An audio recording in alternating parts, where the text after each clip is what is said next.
بابا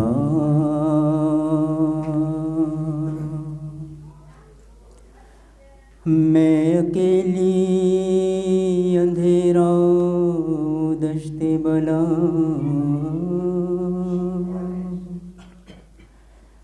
جل گئے خیمے کرتا میرا جل گیا، پھر میری سمت کو ایک ظالم بھرا، میں لرزنے لگی، دل دھڑکنے لگا۔ بابا اس نے کانوں سے نوچی میری بالیاں،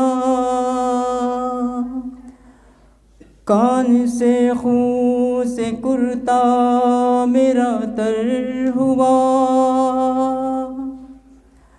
اس نے منہ پہ تماچا لگایا میرے،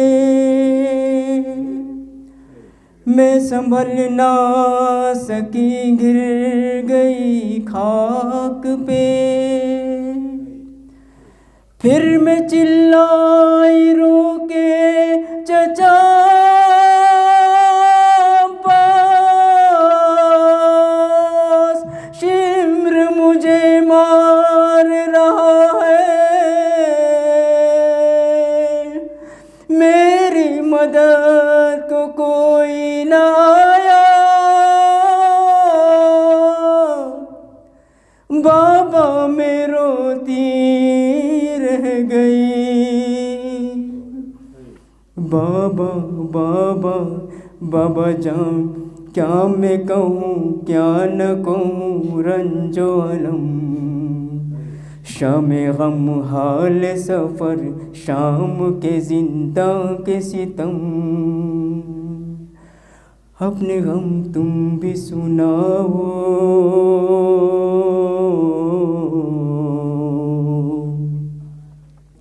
اپنے غم میں بھی سناؤ،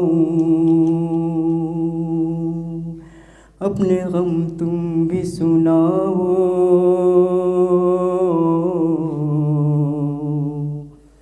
اپنے غم میں بھی سناؤ۔ بابا جان شمر نے جب، بابا جان شمر نے جب مارے تماچے منہ پر، بالیاں کھینچی میری کرتا ہوا خون میں تر، بابا جان دیکھو ذرا، بابا جان دیکھو ذرا، نیل ہے رخسار میرے، کیا یتیموں پہ ستم کرتا ہے یوں کوئی بشر، شمر کو دیکھ کے میں خوف سے تھراتی تھی، بھیا سجاد کے پیچھے ہی میں چھپ جاتی تھی، اپنے غم تم بھی سناؤ،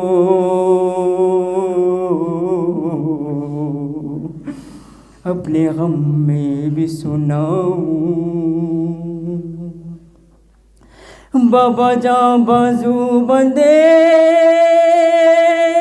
بابا جان بازو بندے، سب کے بندھا میرا گلا، جب رسن کھینچتی تھی دم گھٹتا تھا ہر گام میرا، بابا جان میں نے کیا،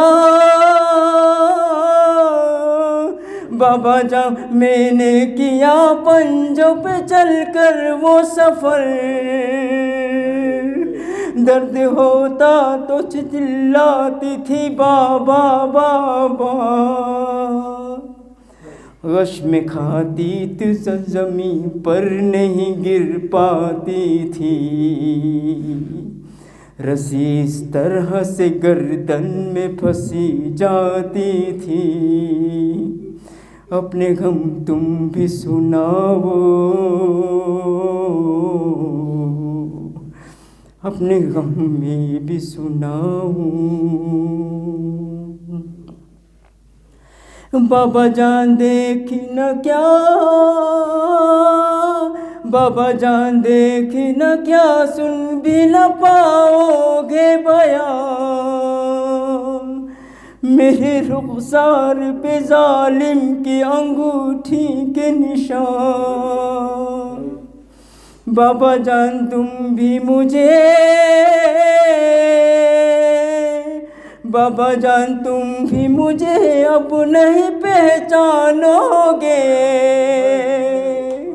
خاک بالوں میں لہو کانوں سے اب تک ہے رواں. صبر ہر غم پہ مگر کیسے کیا مجھ سے سنو. 1300 میل سفر کیسے کیا مجھ سے سنو. اپنے غم تم بھی سناؤ بابا، اپنے غم میں بھی سناؤ. اپنے غم تم بھی سناؤ،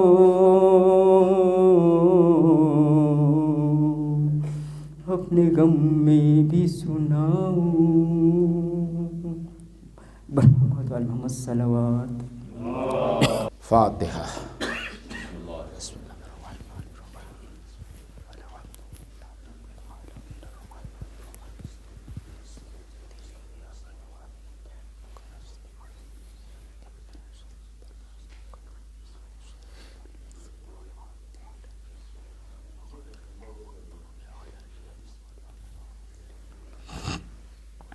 آپ تمامی حضرات سے گزارش ہے کہ ایک مرتبہ سورہ حمد اور 3 مرتبہ سورہ اخلاص کی تلاوت فرما کے جملہ شہیدان راہ خدا اور جملہ مرحومین، خاص طور سے ان مرحومین کی روح کو ایصال فرماتے ہیں جنہیں کوئی ایصال ثواب کرنے والا نہیں ہے.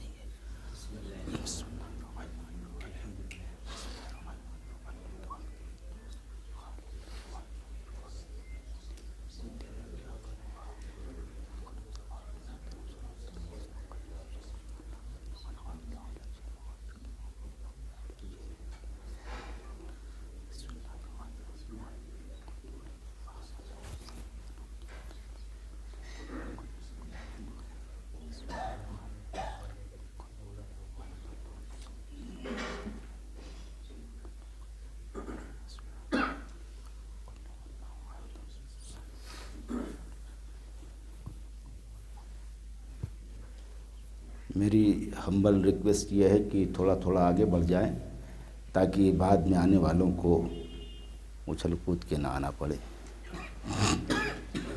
عظمت محمد وآل محمد پہ صلوات پڑھیں. اللہم صلی علی محمد وآل محمد.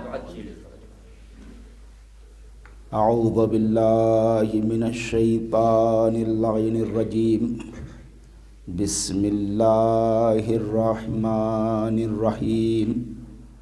الحمد للہ رب العالمین والصلاة والسلام علی سید الانبیاء والمرسلین وخاتم النبیین مولانا ابی القاسم محمد.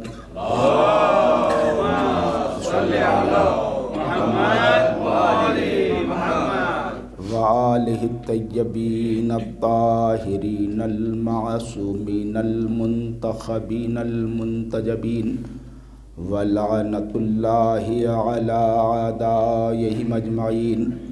اما بعد فقد قال سبحانہ وتعالی فی کتابہ المجید وفرقانہ الحمید. بسم اللہ الرحمن الرحیم. ان تعدوا نعمت اللہ لا تحصوها لئن شکرتم لازیدنکم ولئن کفرتم ان عذابی لشدید. صلوات پڑھیں محمد والے. اللہم صلی علی محمد وآل عزیز، برادران ایمان، عقیدت مندان خانوادہ عصمت و طہارت، گفتگو کے لیے 2 آیات کے ٹکڑے کا انتخاب کیا۔ ارشاد احدیت ہو رہا ہے، ان تعدوا نعمت اللہ لا تحصوها، اگر تم ہماری نعمتوں کو شمار کرنا چاہو، کاؤنٹ کرنا چاہو، گننا چاہو، تو تم ہماری نعمتوں کو شمار نہیں کر سکتے۔ یہ زمین کا فرش ہماری نعمت، یہ نیلگو آسمانی شامیانہ ہماری نعمت، یہ پہاڑوں کے تکیے ہماری نعمت، یہ گلوں کی گلکاریاں ہماری نعمت، یہ شگفتہ گنچوں کی کیاریاں ہماری نعمت، یہ بادل، یہ ہوائیں ہماری نعمت، یہ ستاروں بھری کہکشائیں ہماری نعمت، یہ سمندر کے سینے پہ کھیلتی ہوئی کشتیاں ہماری نعمت، یہ سمندر کے بطن میں تیرتی ہوئی مچھلیاں ہماری نعمت۔ تم ہماری نعمتوں کو کاؤنٹ کرنا چاہو تو کاؤنٹ نہیں کر سکتے۔ ہماری نعمتیں کائنات کے ذرے ذرے میں بکھری ہوئی ہیں، اور تم ہماری نعمتوں کو کاؤنٹ نہیں کر سکتے، اس لیے کہ ہماری نعمتوں کو کاؤنٹ کرنے کے لیے جتنی ڈیوائسز ہیں وہ محدود ہیں، اور ہماری نعمتیں لامحدود ہیں۔ یا تم صلوات پڑھیں محمد و آل محمد۔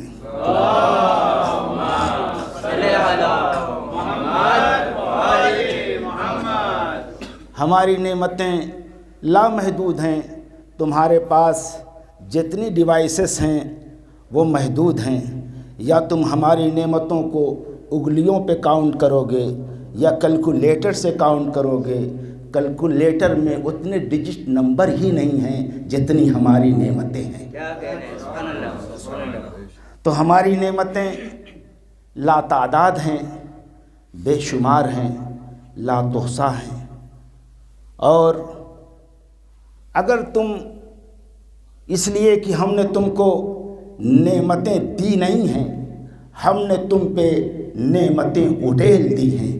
اسبغ علیکم نعمہ ظاہرۃ و باطنہ، ہم نے تم کو ظاہری نعمتیں بھی دی ہیں، ہم نے تم کو باطنی نعمتیں بھی دی ہیں۔ تم ہماری نعمتوں کو کاؤنٹ نہیں کر سکتے۔ اس منعم نے، اس محسن نے، اس کریم نے بے شمار نعمتیں دی۔ یہ اشجار، یہ اسمار، یہ چرند، یہ پرند، سب تمہارے لیے۔ خلق لکم ما فی الارض جمیعا، اس نظام ہستی میں جو کچھ بھی ہے ہم نے سب تمہارے لیے خلق کیا ہے۔ اب آپ کے جذبہ عقیدت کو دیکھوں گا، جو کچھ بھی اس نظام ہستی میں ہے سب کچھ ہم نے تمہارے لیے خلق کیا ہے، تمہاری وجہ سے نہیں۔ توجہ چاہیے، تمہارے لیے خلق کیا ہے، تمہاری وجہ سے نہیں۔ جن کے لیے خلق کیا وہ اور ہیں، جن کی وجہ سے خلق کیا وہ اور ہیں۔ اب میں نے یہ لفظ کہی کہ جن کی وجہ سے، جن کے لیے، بزرگ تو مجھ سے بہتر واقف ہیں، میں بچوں کے لیے واضح کر دوں، بھائی یہ تمہارے لیے اور تمہاری وجہ سے۔ اس فرق کو محسوس کرنے کے لیے ایک میں مثال دوں۔ دیکھیے، ایک مثال دے رہا ہوں۔ مولانا جعفر صاحب کے صاحبزادے کمپٹیٹیو ایگزام میں بیٹھے اور وہ ایگزام میں کامیاب ہوئے۔ انہوں نے دعوت میں مدعو کیا، اور مدعو کرنے کے بعد مجھے مدعو کیا، اور مدعو کرنے کے بعد طرح طرح کا انتظام، طرح طرح کا اہتمام لے کے آئے دسترخوان پر۔ کہنے لگے یہ قورمہ آپ کے لیے، یہ بریانی آپ کے لیے، یہ شیرمال آپ کے لیے، یہ کباب آپ کے لیے، یہ فروٹ آپ کے لیے۔ اب مجھے تو احساس برتری ہونے لگا، اتنا انتظام، اتنا اہتمام میرے لیے۔ ایک مرتبہ جب مولانا نے محسوس کیا کہ مجھے احساس برتری ہو رہا ہے تو کہا مولانا سب انتظام آپ کے لیے ہے، مگر یہ بھی تو سن لیجئے کہ یہ انتظام کس کی وجہ سے ہے۔ میرا بیٹا کمپٹیٹیو ایگزام میں کامیاب ہوا ہے، میں نے اس کے لیے اہتمام کیا ہے۔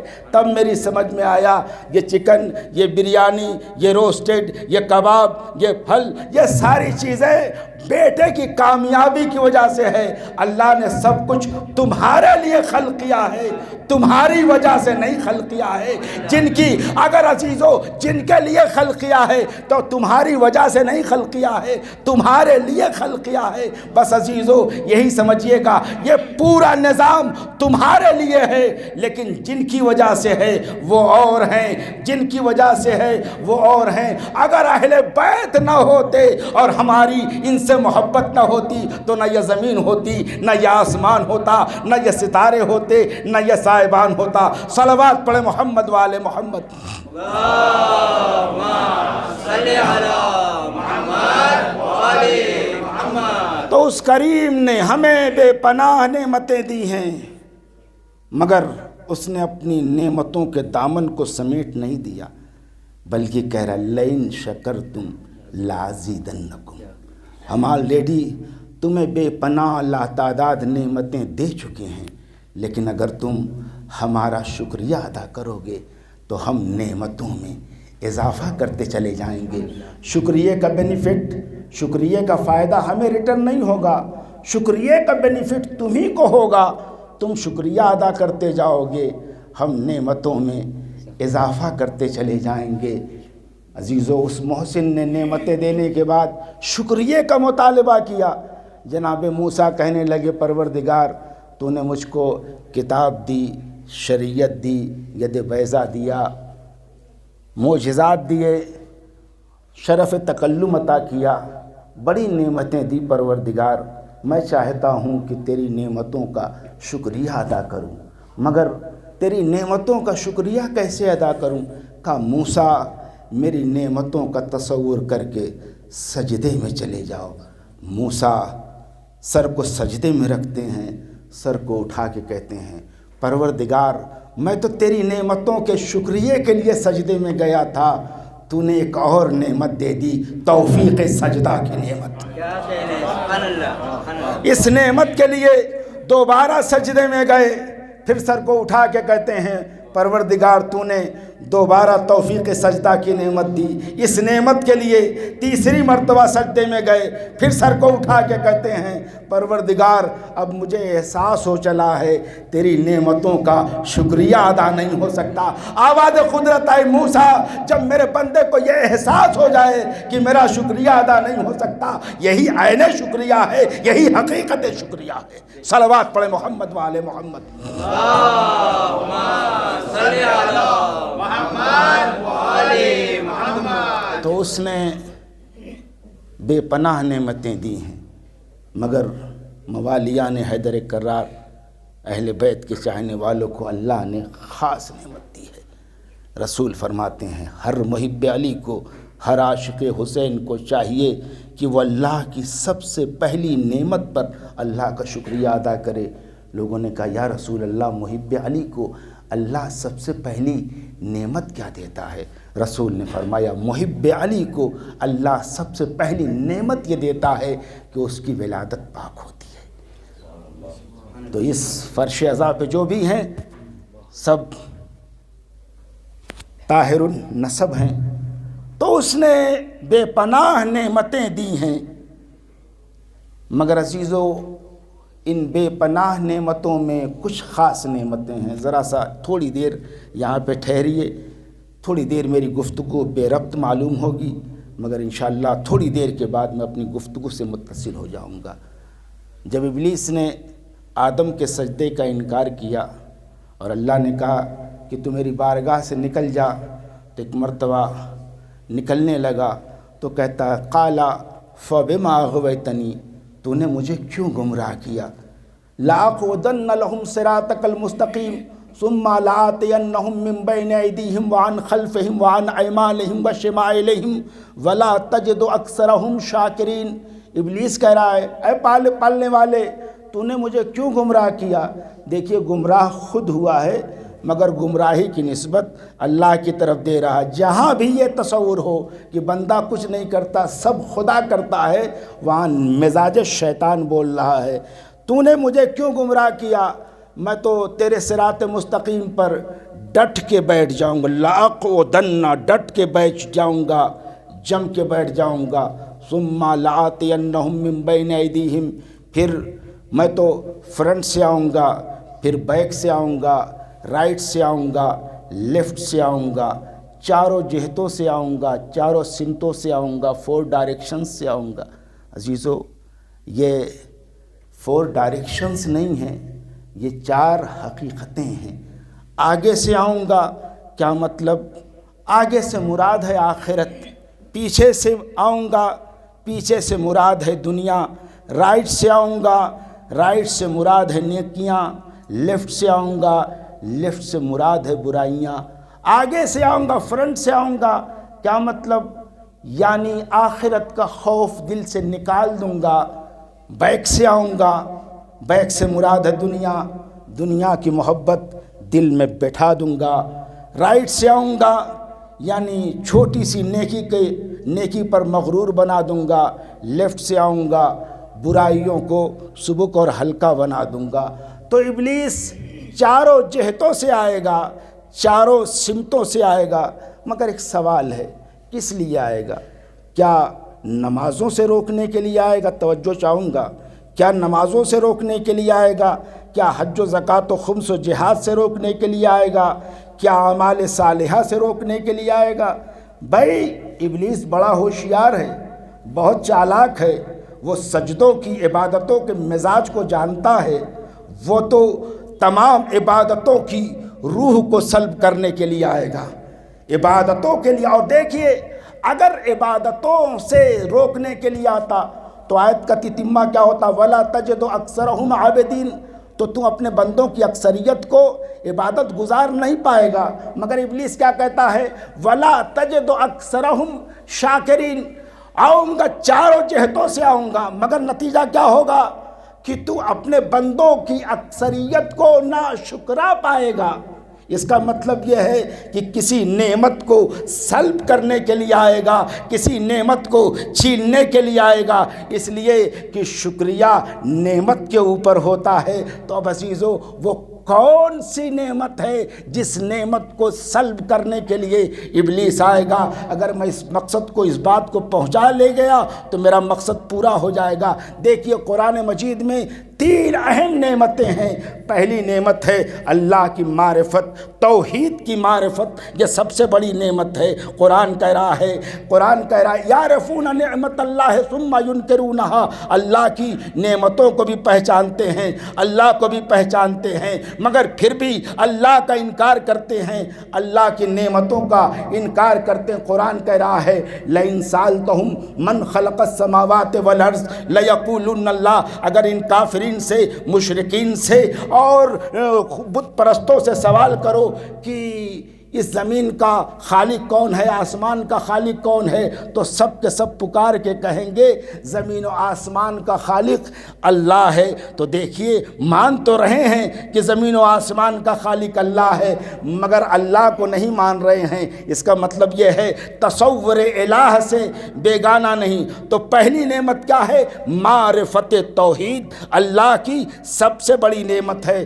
اب اس کے بعد دوسری نعمت، وَاذْكُرُوا نِعْمَتَ اللَّهِ اِذْ كُنْتُمْ أَعْدَاءً فَأَلَّفَ بَيْنَ قُلُوبِكُمْ فَأَصْبَحْتُمْ بِنِعْمَتِهِ إِخْوَانًا، میری اس نعمت کو یاد کرو کہ جب تم آپس میں ایک دوسرے کے دشمن تھے، ایک دوسرے کے خون کے پیاسے تھے، ایک دوسرے کو قتل کرتے تھے، تو ہماری نعمت نے تمہاری دشمنیوں کو محبت میں بدل دیا، ہماری نعمت نے تمہاری نفرتوں کو محبت میں چینج کر دیا۔ عزیزو، وہ کون سی نعمت تھی جس نے نفرتوں کو کو محبت نے بدل دیا۔ تو تاریخ کہتی ہے پیغمبر اسلام مکے سے ہجرت کر کے مدینے آئے تو اصحاب و مہاجرین کے درمیان پیغمبر نے رشتہ اخوت قائم کیا۔ تاریخ کہتی ہے پیغمبر نے مہاجرین و انصار کو مسجد میں جمع کیا اور جمع کرنے کے بعد ایک کو ایک دوسرے کا بھائی بنایا۔ تاریخ کہتی ہے خلیفہ اول کا ہاتھ لیا، توجہ چاہوں گا، خلیفہ اول کا ہاتھ لیا،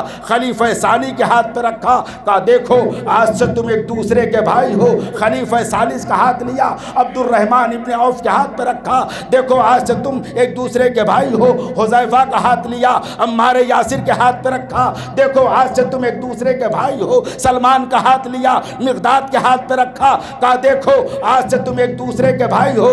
رسول نے مزاج کو مزاج سے ملایا، تینت کو تینت سے ملایا، عادت کو عادت سے ملایا، ایمان کو ایمان سے ملایا، نفاق کو نفاق سے ملایا۔ عزیزو جو جیسا تھا اس کا ہاتھ اس کے ہاتھ میں رکھا۔ بس عزیزو رسول جب سب کو ایک دوسرے کا بھائی بنا چکے تو ایک مرتبہ رسول نے کسی کے رونے کی آواز محسوس کی، سر کو اٹھا کے دیکھا تو کیا دیکھا؟ علی رو رہے تھے۔ رسول نے سوال کیا یا علی رونے کا کیا سبب ہے؟ کہا یا رسول اللہ آپ نے سب کو ایک دوسرے کا بھائی بنایا مگر آپ نے مجھے کسی کا بھائی نہیں بنایا۔ رسول نے فرمایا اگر تو بھی ان جیسا ہوتا،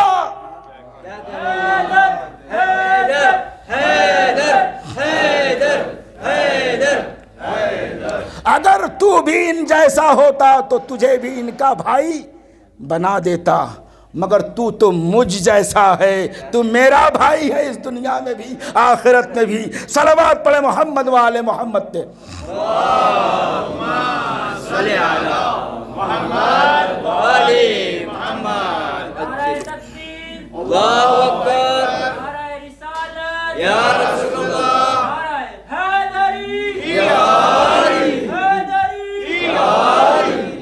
رسالت نعمت۔ اب آ جائیے، پیغمبر اسلام حج آخر سے واپس آ رہے ہیں، چاہے زمزم کا پانی پی کے پلا کے، صفا و مروہ کے درمیان اپنے اصحاب کی چالوں کو آزما کے۔ قافلہ پیغمبر کے ساتھ چل رہا ہے، حاجیوں کا قافلہ پیغمبر کے ساتھ۔ ایک مرتبہ مقام غدیر خم پر کچھ صحابہ پیچھے ہیں، کچھ آگے ہیں، کچھ نبی کے ساتھ ہیں۔ جبریل نے بڑھ کے مہار ناقہ کو روکا، یا ایھا الرسول بلغ، اے رسول پہنچا دیجئے۔ کیا پہنچا دوں جبریل؟ ما انزل الیک من ربک، جو تمہارے پروردگار کی طرف سے نازل ہوا وہ پہنچا دو۔ جبریل اگر نہ پہنچاؤں تو کیا ہوگا؟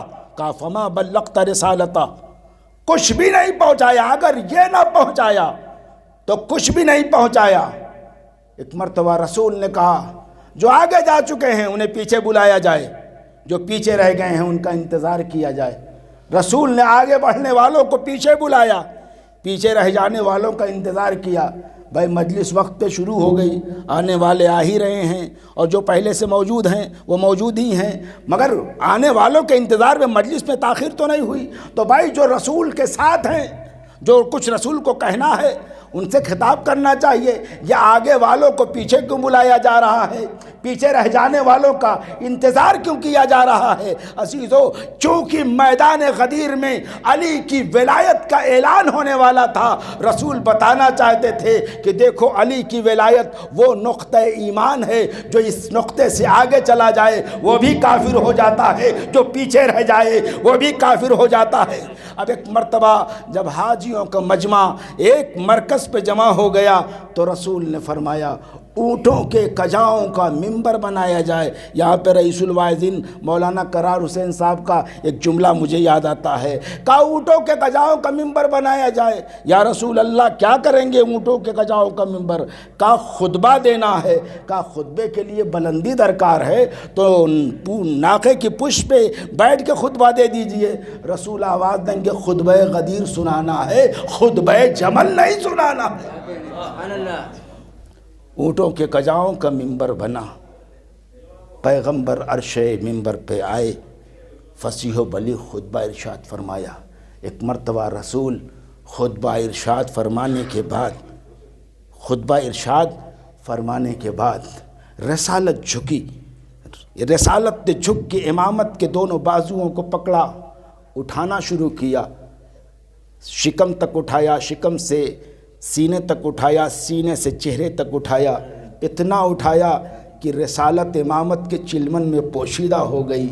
مجھے ایک شاعر کے 4 مصرے یاد آ رہے ہیں، یہ مت کہنا بنائے جا رہے ہیں، یہ مت کہنا بنائے جا رہے ہیں، علی مولا دکھائے جا رہے ہیں، یہ مت کہنا بنائے جا رہے ہیں، علی مولا دکھائے جا رہے ہیں، فلک نیچا نظر آنے لگا ہے، علی کچھ یوں اٹھائے جا رہے ہیں۔ نعرہ تکبیر، نعرہ رسالت، نعرہ حیدری، حیدری، حیدری، نعرہ صلوات، صلی اللہ محمد علی۔ رسول نے علی کو اٹھایا اور اٹھانے کے بعد کہا من کو تو مجھے غدیر نہیں پڑھنا، من کن تو مولا ہو فہذا علی مولا، میں جس کا مولا یا علی اس کے مولا۔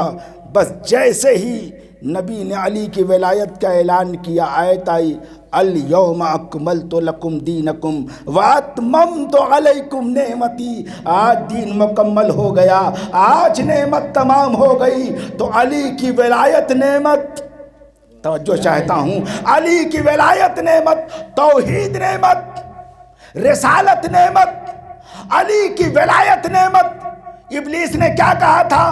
میں اکثریت کو ناشکرا بنا دوں گا، بھائی اکثریت کو ناشکرا بنا دوں گا۔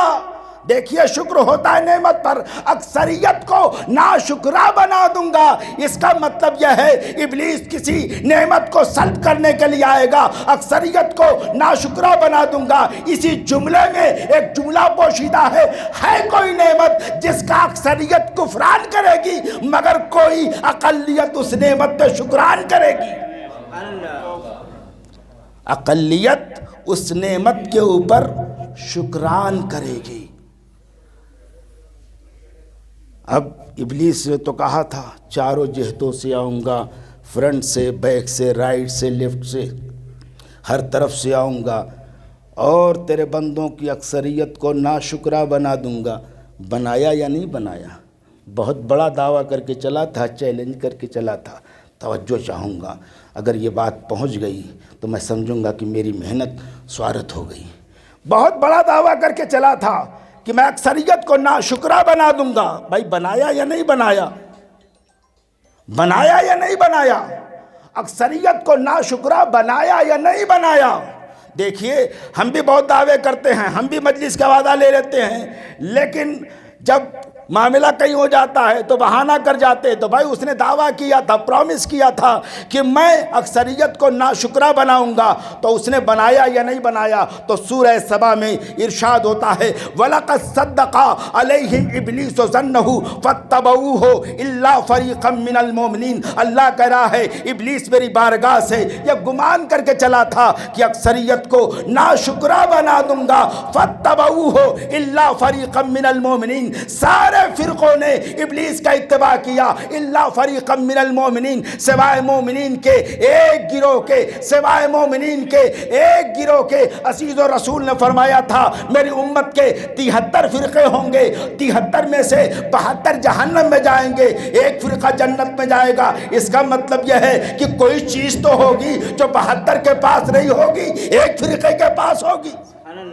بھائی کوئی چیز تو ہوگی۔ تو ابلیس نے کہا تھا صدق وَلَقَدْ صَدَّقَ عَلَيْهِمْ إِبْلِيسُ ظَنَّهُ فَاتَّبَعُوهُ إِلَّا فَرِيقًا مِّنَ الْمُؤْمِنِينَ۔ ابلیس نے اپنے گمان کو یقین میں بدل دیا، سب نے ابلیس کا اتباع کیا سوائے مومنین کے ایک گروہ کے۔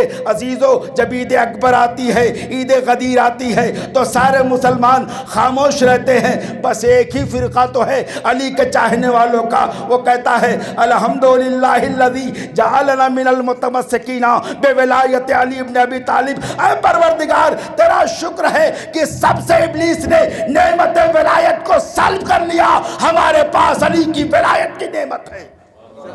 نعرہ حیدری، ایک صلوات پڑھیں محمد و آل محمد۔ صلی علی محمد و آل محمد۔ ایک اور صلوات سے سہارا دیں۔ صلی علی محمد وآل محمد۔ تو ولایت، امامت نعمت ہے۔ پروردگار کہہ رہے لئن شکرتم لازیدنکم، اگر تم ہمارا شکریہ ادا کرو گے تو ہم نعمتوں میں اضافہ کرتے چلے جائیں گے۔ پروردگار نعمتوں میں اضافہ کیسے کرتا ہے، میں آپ کی خدمت میں ایک واقعہ عرض کروں۔ امام جعفر صادق علیہ السلام صلی علی محمد وآل محمد۔ جلوہ افروز تھے، سامنے تشت تھا، تشت میں انگور رکھے ہوئے تھے۔ اتنے میں ایک سائل آتا ہے، کہتا ہے فرزند رسول کچھ عطا فرمائیں۔ امام نے تشت سے ایک خوش انگور اٹھایا، سائل کی طرف بڑھایا۔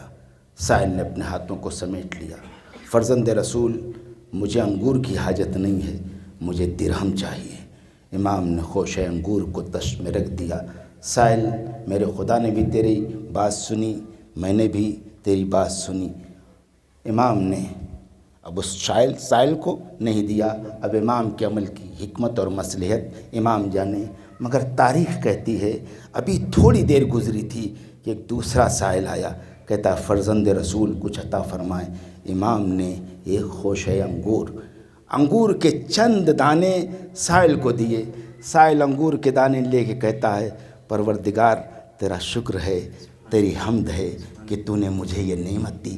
یہ کہہ کے آگے بڑھنا چاہتا تھا، امام نے کہا ٹھہر جا۔ سائل رکا، پھر امام نے اپنے دونوں ہاتھوں سے اٹھا کے انگور سائل کو دیے۔ سائل نے انگور لیے، کہتا ہے پروردگار تیرا شکر ہے، تیری حمد ہے کہ تو نے مجھے پھر یہ نعمت عطا کی۔ ایک مرتبہ امام وہ کہہ کے چلنا چاہتا تھا، امام نے کہا ٹھہر جا، ٹھہرا۔ ایک مرتبہ امام نے پورے تشت کو اٹھایا، سائل کو دیا۔ سائل تشت لے کے کہتا ہے پروردگار تیری حمد ہے، تیرا شکر ہے کہ تو نے مجھے یہ نعمت دی۔ یہ کہہ کے آگے بڑھنا چاہتا تھا، امام نے کہا ٹھہر جا۔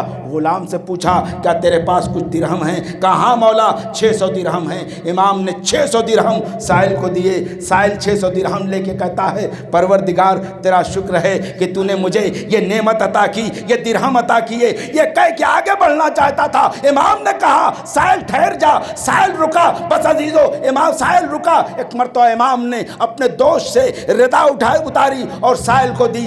سائل کہتا ہے اے ابو عبداللہ، اے فرزند رسول، اے فرزند زہرا، آپ کی سخاوت کا، آپ کی عظمت کا، آپ کی برتری کا کیا کہنا۔ یہ کہتا ہوا سائل چلا گیا۔ امام نے اپنے دست کرم کو روک لیا۔ ایک مرتبہ امام سے غلام نے سوال کیا مولا آپ نے اپنے دست کرم کو سمیٹ کیوں لیا؟ کہا اگر میری تعریف کرنے کے بجائے حمد خدا کرتا رہتا تو میں یوں ہی عطا کرتا رہتا۔ تو بھائی دیکھیے ہر نعمت کے بعد ایک دوسری نعمت ہے، توجہ کیجئے گا۔ علی ابن ابی طالب فرماتے اذا وصلت الیکم اطراف النعم فلا تنفروها بقلت شکرها، جب دیکھو تمہارے پاس نعمتیں آئیں تو نعمتوں کا کفران کر کے، ناشکری کر کے آتی ہوئی نعمتوں کو روک نہ دو۔ دیکھا آپ نے پہلے سائل نے پہلی ہی منزل میں کفران نعمت کیا، اسے کچھ نہیں ملا، مگر دوسرا سائل شکریہ ادا کرتا رہا، انگور بھی ملے، تشت بھی ملے، درہم بھی ملا اور امام کا لباس عصمت بھی ملا۔ تو عزیز و علی ابن ابی طالب فرماتے ہیں جب تمہارے پاس کوئی نعمت آئے تو کفران نعمت کر کے آتی ہوئی نعمتوں کو روک نہ دینا، اس لیے کہ ایک نعمت کے بعد دوسری نعمت ہے، دوسری نعمت کے بعد تیسری نعمت ہے، تیسری نعمت کے بعد چوتھی نعمت ہے۔ تم شکریہ ادا کرتے چلے جاؤ تاکہ تمہیں آخری نعمت نصیب ہو جائے۔ بس عزیزو امامت نعمت ہے، امامت نعمت ہے۔ اللہ نے خانہ کعبہ سے امت مسلمہ کو علی جیسا امام دیا، جنہوں نے اس نعمت عظمیٰ کا انکار کیا آج ان کے پاس امام تو ہے، اصلی امام نہیں ہے۔ مگر اللہ نے ہمیں علی جیسا امام دیا، ہم نے شکریہ ادا کیا، کہا تو لو ہم تمہیں حسن جیسا امام دیے دیتے ہیں، حسن جیسا امام ملا، شکریہ ادا کیا، کہا لو پھر ہم حسین جیسا امام دیے دیتے ہیں۔ علامہ نسیم عباس صاحب کے جملے آپ کی خدمت میں عرض کر رہا ہوں، امام حسین کو اللہ نے ہمیں امام حسین جیسی نعمت دی، ہم نے شکریہ ادا کیا، کہا لو زین العابدین جیسا امام دیے دیتے ہیں، زین العابدین جیسا امام ملا، شکریہ ادا کیا، کہا لو محمد باقر جیسا امام دیے دیتے ہیں، امام محمد باقر ملے، ہم نے شکریہ ادا کیا، جعفر صادق جیسا امام دے دیا، جعفر صادق جیسا امام ملا، شکریہ ادا کیا، تو موسی کاظم جیسا امام دے دیا، موسی کاظم جیسا امام ملا، شکریہ ادا کیا، علی رضا جیسا امام دے دیا، علی رضا جیسا امام ملا، شکریہ ادا کیا، محمد تقی جیسا امام دے دیا، محمد تقی جیسے امام ملے، ہم نے شکریہ ادا کیا، علی النقی جیسا امام دے دیا، علی النقی جیسا امام ملا، ہم نے شکریہ ادا کیا، تو حسن عسکری جیسا امام دے دیا۔ ایک مرتبہ اللہ نے اپنے خزانے کو دیکھا، کیا دیکھا کہ میرے خزانے میں امامت کا آخری موتی ہے مگر میرے بندے کا شکریہ دائم ہے، تو اللہ نے کہا اے میرے بندے اگر تیرا شکریہ دائم رہے گا تو اب میرا مہدی بھی قائم رہے گا۔ محمد و آل محمد صلوات،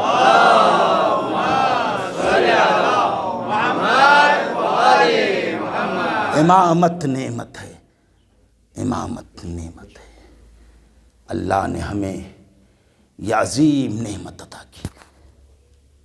آج اللہ کی عظیم نعمت ہمارے حصے میں آئی، ہمارے زمانے کے امام عصر علیہ السلام۔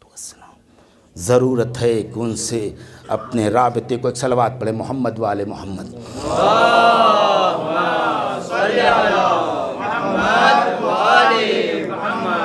ضرورت ہے کہ ہم اپنے رابطے کو امام سے مضبوط تر کریں۔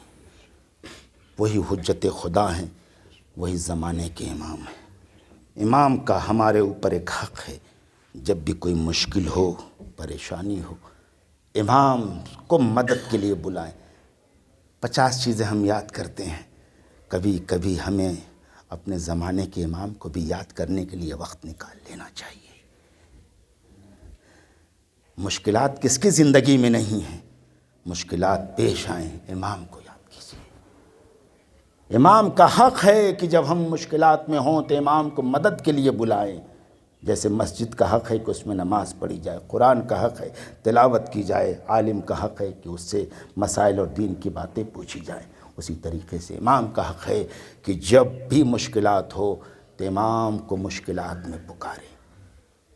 یہ واقعہ ہزاروں مرتبہ کا سنا ہے، مگر تذکر کی بنیاد پر، تذکر ضروریت تذکر آپ کی خدمت میں عرض کر رہا ہوں۔ بحرین میں انگریزوں کی حکومت تھی، حکومت کا وزیر جو تھا وہ ناصبی دشمن اہل بیت، ہمیشہ شیعہ ان کو کھٹکتے ہیں۔ ایک مرتبہ دربار میں ایک انار لے کے آیا اور اس انار کے اوپر کچھ اسماء طیبہ کے ساتھ کچھ اسماء خبیثہ بھی لکھے ہوئے تھے۔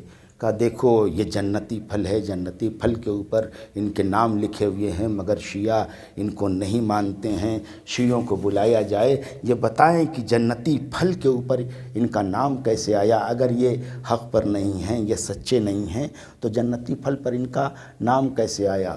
اور اگر شیعہ جواب نہ دیں، نہ تسلیم کریں تو ان کے گھروں کو تاراج کر دیا جائے، ان کے مردوں کو قتل کر دیا جائے اور ان کی عورتوں کو کنیز بنا لیا جائے۔ شیعوں کو بلایا گیا، شیعوں نے دیکھا کیفیت کو، ماحول کو، تو کہا ہم اس کا جواب دیں گے مگر ہمیں 3 دن کی مہلت چاہیے۔ اب شیعہ مہلت لے کے آئے، 3 دن کی مہلت لے کے آئے، بیٹھے اور مشورہ کرنا شروع کیا۔ 10 آدمیوں کا انتخاب ہوا، 10 آدمیوں میں سے 3 آدمیوں کا انتخاب ہوا کہ جائیں اور امام کی بارگاہ میں فریاد کریں۔ پہلے شب میں ایک شخص صحرا میں گیا، دعائیں کی، مناجاتیں کی، مگر مراد پوری نہ ہوئی، بے چینی میں اضافہ ہوا۔ دوسرا دن آیا، دوسری شب آئی، دوسرے صاحب مناجات اور گریہ وزاری میں پوری رات بسر کر دیتے ہیں مگر نامراد واپس ہوئے۔ تیسرے دن محمد بن عیسیٰ وہ صحرا میں آئے اور مناجات، دعا، استغاثہ کرتے رہے۔ سفیدی صبح نمودار ہونے والی تھی، واپس آ رہے تھے کہ ایک مرد سے ملاقات ہوئی. پورے واقعے کو مجھے نہیں عرض کرنا ہے، مطلب کو عرض کرنا، پورے واقعے کو نہیں عرض کرنا ہے. ایک شخص سے ملاقات ہوئی، کہا محمد بن عیسیٰ دربار میں جانا، اور دربار میں جانے کے بعد یہ کہنا اگر یہ حق پر ہیں جن کے نام انار کے اوپر لکھے ہوئے ہیں تو انار کو اسی دربار میں توڑا جائے. اگر انار صحیح و سالم نکلے تو یہ حق کے اوپر ہیں، لیکن اگر انار سے راکھ نکلے تو یہ باطل کے اوپر ہیں. بس اتنا سننا تھا. ایک مرتبہ محمد بن عیسیٰ قدموں پہ گر گئے. السلام علیکہ یا صاحب الزمان، السلام علیکہ یا شریک القرآن. کہا کیسے پہچانا کہ میں تیرا امام ہوں؟ کہا جو ظاہر کو جانے وہ عوام ہوتے ہیں، جو باطن کو جانے وہ امام ہوتا ہے. بس ایک مرتبہ کہا مولا میٹر اتنا چھوٹا تھا، ہم 3 دن سے فریاد کرتے رہے، اتنا چھوٹا میٹر تھا، اتنا چھوٹا معاملہ تھا، اور 3 دن لگا دیے.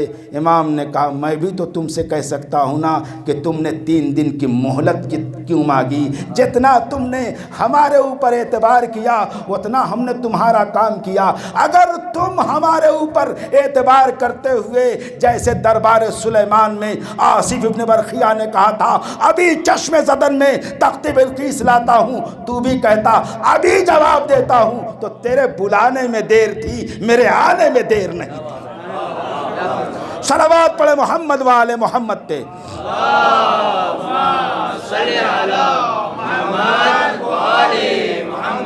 عزیزو گفتگو کو میں سمیٹ دوں، وقت میرے حساب سے پورا ہو چکا ہے. بس عزیزو تو دیکھیے امامت نعمت ہے، اور امام سے بس میں معذرت چاہتا ہوں، اگر 2-4 منٹ زیادہ ہو جائیں تو معاف کیجئے گا. دیکھیے عزیزو امام سے رابطے کو مضبوط کریں. دنیا سے ہمارا رابطہ بڑا مضبوط ہے، پیسے سے ہمارا رابطہ بڑا مضبوط ہے، اپنی اولاد سے رابطہ بڑا مضبوط ہے، یہ زندگانی دنیا سے ہمارا رابطہ بڑا مضبوط ہے، مگر ہمارا رابطہ اپنے امام سے بہت کمزور ہے. دیکھیے ایک واقعہ ملتا ہے کہ شیخ صابنی تھے بغداد میں، وہ صابن کا کام کیا کرتے تھے. اب بغداد میں ایک شخص کا انتقال ہو گیا، اور جب انتقال ہوا تو اب وہ ایسا انسان، ایسا امام کا چاہنے والا تھا کہ امام بنفس نفیس اس کی تجہیز و تکفین میں تشریف لائے.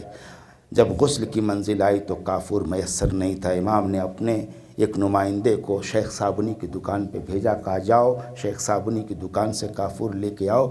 جب تم شیخ صابنی کی دکان پہ جاؤ گے تو شیخ صابنی کہے گا میری دکان میں کافور ختم ہو گیا، تو تم کہنا کہ فلاں کونے میں فلاں ڈبہ ہے اور اس ڈبے میں کافور ہے. تو اب شیخ صابنی کی دکان پر امام کا نمائندہ آیا، کافور مانگا. شیخ صابنی نے کہا کافور نہیں میسر ہے. کہا نہیں، وہ فلاں کونے میں جو ڈبہ ہے اس ڈبے میں کافور ہے. اب جو جا کے دیکھا تو حقیقت میں کافور. اب یہ حیران ہو گئے کہ دکان میری ہے، مجھے خبر نہیں ہے اور یہ آنے والے کو خبر ہے. کہا بات کیا ہے؟ کہا اصل میں فلاں شخص کا انتقال ہوا ہے، امام اس کی تجہیز و تکفین کے لیے آئے ہوئے ہیں، کافر نہیں تھا تو امام نے مجھے بھیجا تھا. کہا کیا میں بھی امام کے دیدار اور زیارت کے لیے چل سکتا ہوں؟ کہاں اگر آنا چاہتے ہو تو آ جاؤ. عزیزو شیخ صابنی بھی آئے. امام لوگوں کو واعظ و نصیحت فرما رہے تھے، شیخ صابنی بھی بیٹھ گئے. اور ایک مرتبہ تیز ہوائیں چلنے لگی، بادل کڑکنے لگے، بجلی گرجنے لگی، تو شیخ صابنی مجمع سے اٹھ کے باہر جاتے ہیں. باہر ماحول دیکھ کے آ کے پھر بیٹھ جاتے ہیں.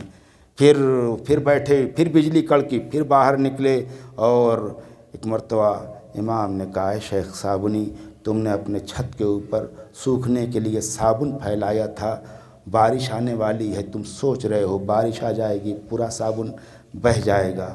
تمہارا امام تم سے گفتگو کر رہا ہے اور تم صابن کی محبت میں گرفتار ہو. عزیزو ہمیں چاہیے کہ اپنے رشتے کو امام سے مضبوط کریں. بس عزیزو کم سے کم روزانہ کسی بھی زاویے سے، کسی بھی اینگل سے اپنے امام کو ضرور یاد کریں. تو امامت نعمت ہے عزیزو، اللہ نے ہمیں بے پناہ نعمتیں دی ہیں. اور دیکھیے نعمتوں پر، ہمیں تو نعمتوں پہ بھی شکریہ نہیں کرنا آتا، مگر کربلا والے وہ ہیں جو مصیبتوں پہ بھی شکریہ کرتے ہوئے نظر آتے ہیں۔ ہمیں مصیبتوں میں، ہمیں نعمتوں میں شکریہ آسان ہے، مصیبتوں کے ہنگام میں شکریہ بہت مشکل ہے۔ ہم نے مصیبتوں کے ہنگام میں یا تو علی کو شکر خدا کرتے ہوئے دیکھا ہے یا علی کی بیٹی زینب کو شکر خدا کرتے ہوئے دیکھا ہے۔ عزیزو، یہ مجلس حسین جب بھی مجلس ہوا کرے زیادہ سے زیادہ تعداد میں مجلس میں آیا کریں، اس لیے کہ آپ کی تعداد کو، آپ کی کثرت کو دیکھ کے جناب زینب کے دل کو سکون ملتا ہے۔ قیامت کے دن کچھ لوگ جہنم میں ڈالے جا رہے ہوں گے، وہ کہیں گے یا رسول اللہ ہم کربلا میں تھے مگر ہم نے کوئی ظلم نہیں کیا، نہ ہم نے پتھر مارے، نہ ہم نے نیزہ مارا، نہ ہم نے حسین پہ تلوار سے حملہ کیا، پھر ہمیں جہنم میں کیوں ڈالا جا رہا ہے؟ رسول فرمائیں گے میں نے مانا کہ تم نے کربلا میں کوئی ظلم نہیں کیا مگر لشکر یزید میں تو شامل ہوئے، لشکر یزید میں تمہارے شامل ہونے کی وجہ سے اضافہ ہوا۔ لشکر یزید کی کثرت کو دیکھ کے میری زینب کا دل دھڑکتا تھا، کثرت کو دیکھ کے میری زینب گھبراتی تھی۔ عزیزو، زیادہ سے زیادہ تعداد میں آیا کرے، شہزادی زینب کے دل کو سکون ملتا ہے۔ شہزادی زینب نے مصیبتوں کے ہنگام میں شکر خدا کیا۔ جب ابن زیاد کے دربار میں بی بی پہنچی تو ایک مرتبہ ابن زیاد کہتا ہے اے زینب تم نے کربلا میں کیا دیکھا؟ اس بی بی سے ابن زیاد کہہ رہا ہے تم نے کربلا میں کیا دیکھا؟ جو اپنے بھائی کے پامال لاشیں کو چھوڑ کے آئی ہے، جو بھانجوں کے لاشوں کو چھوڑ کے آئی ہے۔ ایک مرتبہ جناب زینب نے کیا بصیرت افروز جواب دیا، ما رأیت الا جمیلا، سوائے میں نے خیر کے بھلائی کے کربلا میں کچھ نہیں دیکھا۔ ہاں عزادارو، جناب زینب، بس عزادارو آپ کی زحمت کو تمام کروں۔ جناب زینب، جو مقصد کربلا کی تکمیل کا نام ہے عزادارو، جناب زینب شب عاشور، جب شب عاشور ایک مرتبہ لشکر یزیدی نے حملہ کرنا چاہا، جناب زینب گھبرائی ہوئی امام حسین کی خدمت میں آئی، بھیا لشکر حملہ کرنا چاہتا ہے، بھیا لشکر حملہ کرنا چاہتا ہے، بھیا لشکر حملہ کرنا چاہتا ہے۔ شہزادی یہ کہتے کہتے بے ہوش ہو گئی۔ حسین نے جب اپنی بہن کو بے ہوش دیکھا تو ایک مرتبہ دست دعا بلند کیا ہے، پروردگار میری بہن زینب کو اتنا صبر دے دے کہ اب میری بہن زینب کبھی بے ہوش نہ ہو، میری بہن زینب کو بہت امتحان دینا ہے۔ عزادارو، شب عاشور تک زینب تو بے ہوش ہوئی مگر شب عاشور کے بعد حسین نے ایک مرتبہ بہن کو غش بیدار کیا، اور جب زینب بیدار ہو گئی تو ایک مرتبہ حسین نے کہا بہن زینب اب کبھی تم غش نہ ہوگی۔ بس عزادارو، شب عاشور زینب پہ غشی طاری ہوئی مگر شب عاشور کے بعد زینب کبھی بے ہوش نہ ہوئی۔ بھائی کو اپنے سامنے رخصت کیا، بھائی کو گھوڑے پہ سوار کیا، زینب بے ہوش نہ ہوئی۔ عزادارو، بھائی کے گلے پہ بہن نے شبر کا کلچل تلتا ہوا خنجر دیکھا، بہن بے ہوش نہ ہوئی۔ عزادارو 11 محرم زینب اپنے بھائی کے لاشے پہ آئی، لاشا اس کیفیت پہ تھا کہ بہن بھائی کے لاشے کو پہچان نہ سکی۔ ایک مرتبہ آواز دی، حل انت اخی، کیا تو میرا ماں جایا ہے؟ اگر تو میرا ماں جایا ہے تو بتا تیرا امامہ کہاں ہے، تیری قبا کہاں ہے، تیری ردا کہاں ہے؟ یہ کہنے کے بعد مدینے کا رخ کیا، یا جدہ صلی علیکہ ملائکۃ السماء ھذا حسین مرمل بالدماء، اے نانا آپ پہ آسمان کے ملائکہ نے نماز پڑھی تھی، یہ میرا بھیا حسین بے گور و کفن ہے۔ بس عزادارو، آپ کی زحمت تمام ہے۔ یہ آل محمد کا قافلہ دربار ابن زیاد میں آیا، بس آپ کی زحمت تمام۔ ابن زیاد کے دربار میں جب آیا تو ایک مرتبہ ابن زیاد کہتا ہے مختار کو قید خانے سے لایا جائے۔ دیکھیے چوتھے امام کے ہاتھوں میں ہتھکڑیاں ہیں، پاؤں میں بیڑیاں ہیں، گلے میں خاردار توق ہے، صاحبان غیرت بیٹھے ہوئے ہیں۔ عزادارو، اگر ہم سفر میں جاتے ہیں ذرا ہمارا لباس میلا ہو جاتا ہے، ہم چاہتے ہیں لوگوں سے ملاقات کرنے سے پہلے اپنے لباس کو بدل لیں۔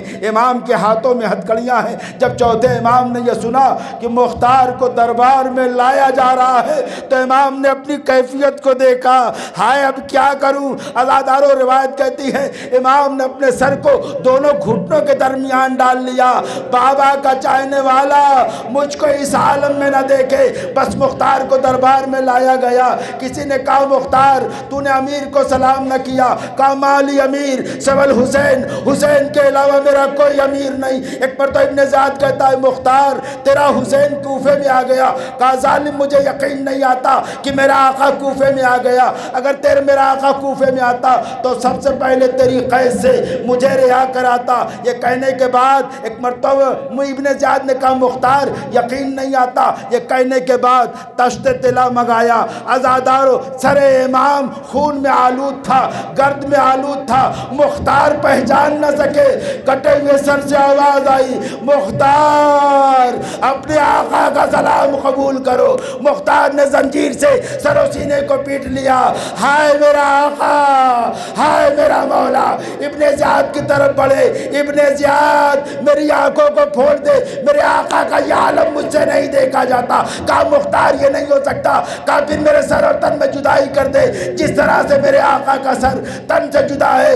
کہا مختار یہ بھی نہیں ہو سکتا۔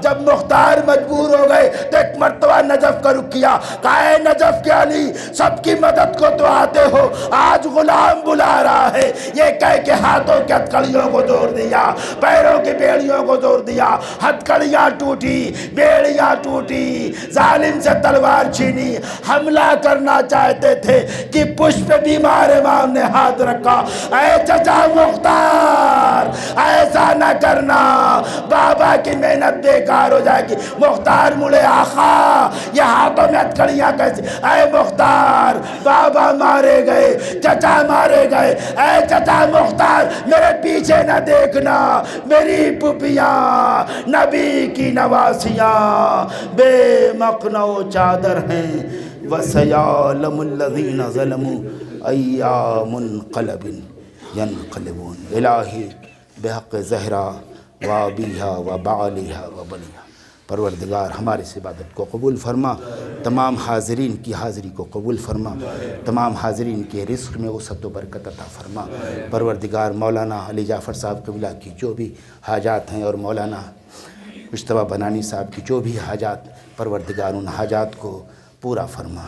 پروردگار ہمیں راہ اہل بیت پہ چلنے کی توفیق عطا فرما۔ پروردگار ہمیں کم سے کم اپنے زمانے کے امام کو روزانہ کسی بھی زاویے سے یاد کرنے کی توفیق عطا فرما۔ پروردگار آخری حجت کے ظہور میں تعجیل فرما، ہمیں ان کے اعوان و انصار میں شمار فرما۔ ماتم حسین۔